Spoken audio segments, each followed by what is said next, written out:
Bacaan dari surat pertama Rasul Paulus kepada Timotius. Saudara terkasih, jangan seorang pun menganggap dirimu rendah karena engkau masih muda.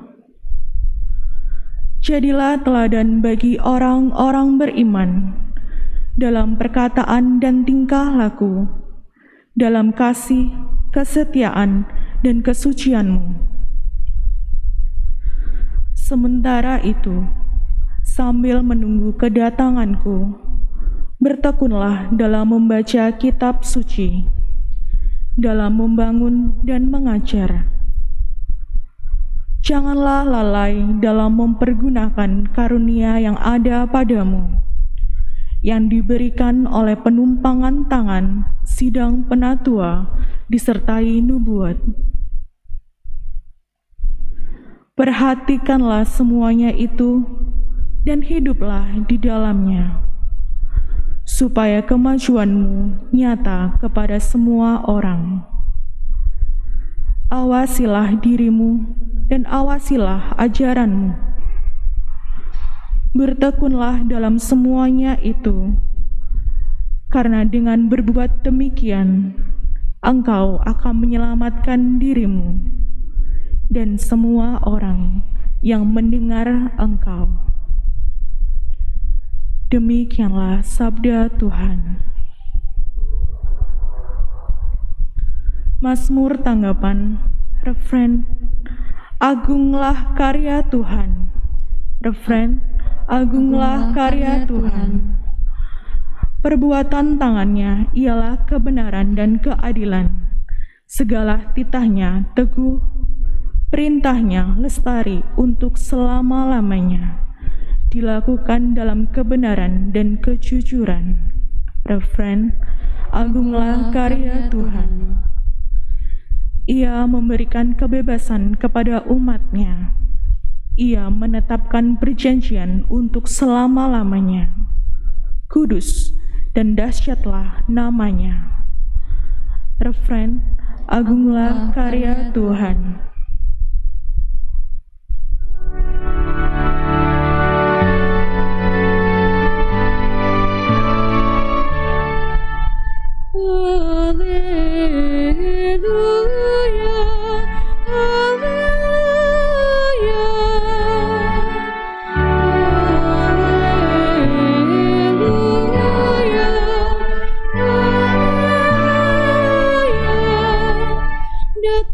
Kepadaku, kalian semua yang letih dan berbeban berat, aku akan memberikan kelegaan kepadamu.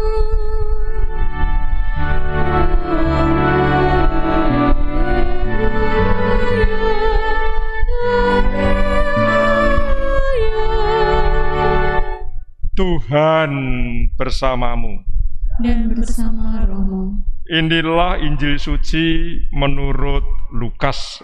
Dimuliakanlah Tuhan.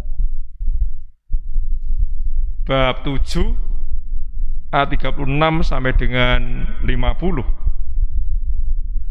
Pada suatu ketika, seorang Farisi mengundang Yesus makan di rumahnya.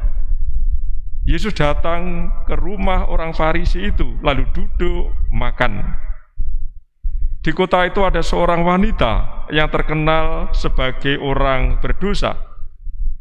Ketika mendengar bahwa Yesus sedang makan di rumah orang Farisi itu, datanglah ia membawa buli-buli pualam berisi minyak wangi.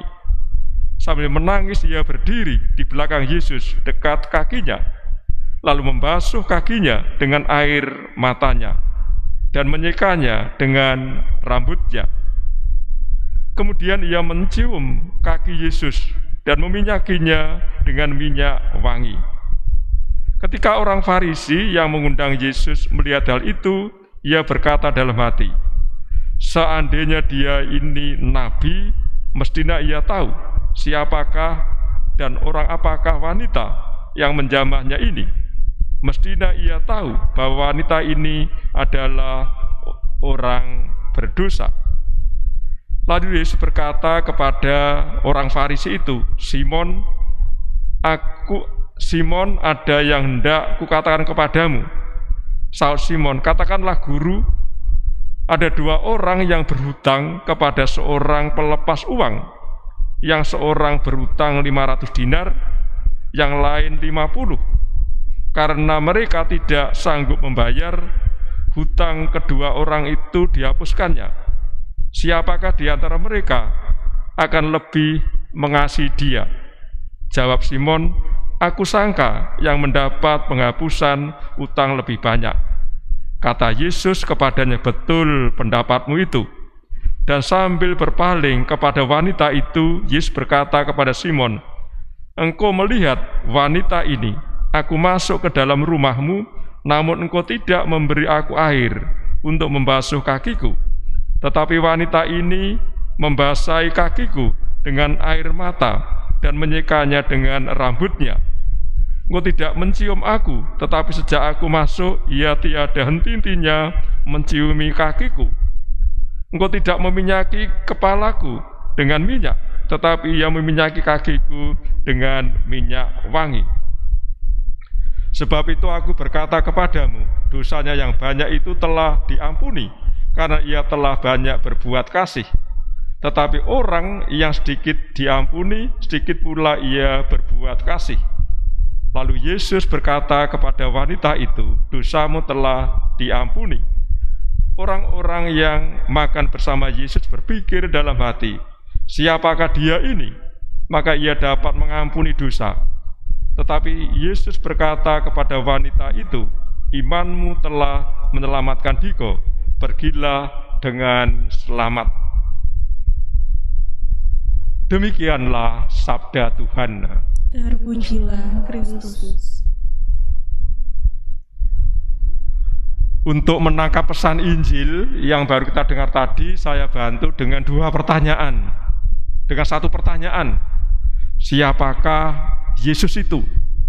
Siapakah Yesus itu? Apa jawabannya? Saya menemukan 2 jawaban. Yang pertama, bahwa Yesus adalah seorang guru. Yesus adalah seorang guru. Dan yang kedua, Yesus adalah seorang yang punya kuasa mengampuni dosa. Seorang yang punya kuasa mengampuni dosa.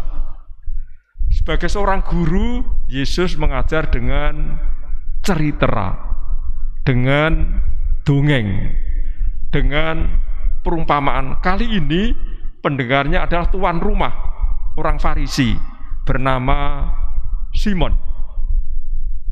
Yesus dalam kisah tadi, pada waktu melihat wanita yang berdosa, Yesus tidak melihat bahwa wanita itu adalah orang berdosa, bahwa wanita itu adalah pengasih. Ini artinya ternyata Yesus tidak beri cap tertentu kepada seseorang yang sudah dianggap dosa oleh banyak orang. Hari ini tanggal 16 September peringatan wajib Santo Cornelius, Paus dan Martir, dan Santo Siprianus, Uskup dan Martir. Pertanyaannya, mengapa mereka berdua itu diperingati secara bersama? Mengapa mereka berdua itu diperingati secara bersama? Padahal keduanya itu yakni lahir di tempat yang berbeda dan juga tahun yang berbeda. Cornelius lahirnya di Roma, sedangkan Siprianus lahir di Kartago, Afrika Utara. Sekarang itu yakni Tunisia. Selain itu, ternyata mereka juga meninggal di tempat yang berbeda dan juga tahunnya berbeda. Untuk Cornelius meninggal tahun 253, sedangkan Siprianus tahun 258. Mengapa diperingati secara bersama-sama? Apa jawabnya? Karena mereka adalah seorang sahabat. mereka adalah teman akrab. Pada waktu Kornelius sebagai paus, ternyata ada paus tandingan, ada ajaran sesat, tokohnya Novatianus. Ternyata dalam mempertahankan ajaran gereja, dalam bahasa kita itu didukung oleh sahabatnya Cyprianus, biarpun tempatnya jauh, sebagai uskup dan ahli teologi pada waktu itu. Pesan apa untuk kita yang bisa kita renungkan berkaitan dengan peringatan hari ini? Dalam kehidupan sehari-hari, betapa pentingnya suatu sahabat, betapa pentingnya teman akrab. Ada orang yang mengatakan bahwa musuh itu satu orang terlalu banyak. Kalau punya musuh satu orang itu terlalu banyak. Sedangkan teman atau sahabat, kalau ada orang 1000 masih kurang. Berarti untuk musuh satu orang itu terlalu banyak. Sedangkan untuk sahabat, teman akrab 1000 itu masih kurang. Berkat Allah menyertai kita semua.